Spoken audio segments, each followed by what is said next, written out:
Hey guys, so I thought I'd make a video on diving deep into the mind of someone who gives off mixed signals, or better yet, somebody who says they don't know what they want.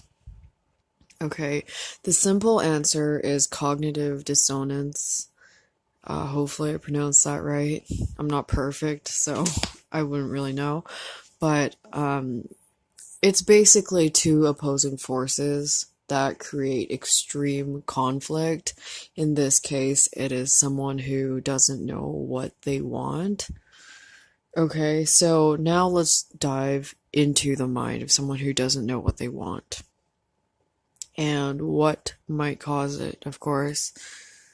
So, on one hand, they are thinking about all of the possibilities that could go wrong.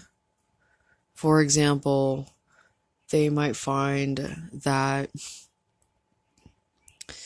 they might not be emotionally stable, and of course, they're not very emotionally stable.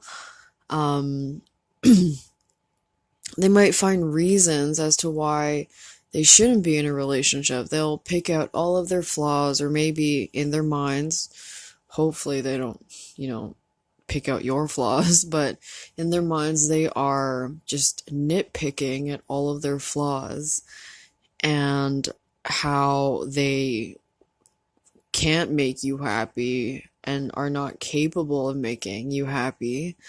So there's that aspect. And on another hand, this won't apply to every single one of them, of course, but there is a sense of bitterness and just finding flaws in the human psyche. Like, well, why do we even fall in love? Why do I like this person? They're resisting their own desires. That doesn't apply to everybody, but I've found that I do that. Um, One of my exes, who unfortunately recently passed away, has done that too. That's also a defense mechanism. So the third thought process is when they're feeling good, when they're feeling confident about themselves, they are thinking that, they need to lighten up and everything's going to be okay, and they're just going to have fun and take it easy and not think too much.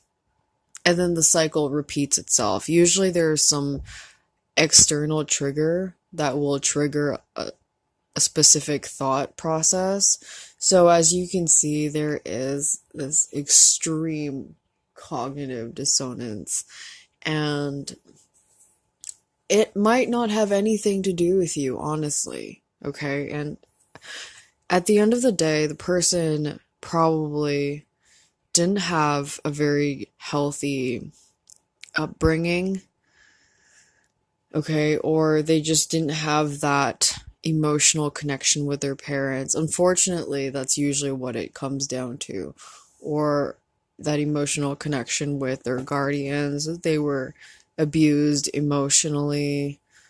I knew somebody who was like this, and his mother told him that he was a burden. So, of course, that's going to really leave a lot of trauma. Or they could have gone through some kind of trauma in school growing up, um, that caused all these thought processes. So, if you can, just try to be patient, try to actually work with the thought processes. And this might sound really time consuming, but if you want to work with this, if you feel the person is worth it, then of course you probably won't know every thought process, but try to at least discover what kind of thought processes they have about love, romance, relationships, and try to oppose that. For example, you should at least try to be their friend, and if you want to make them like you or obsessed with you or anything like that. See, just be on the same page, okay? Have the opposing thoughts also. Say something like, well, I find relationships such a burden because, like, you have to deal with all their emotions and it's a mess.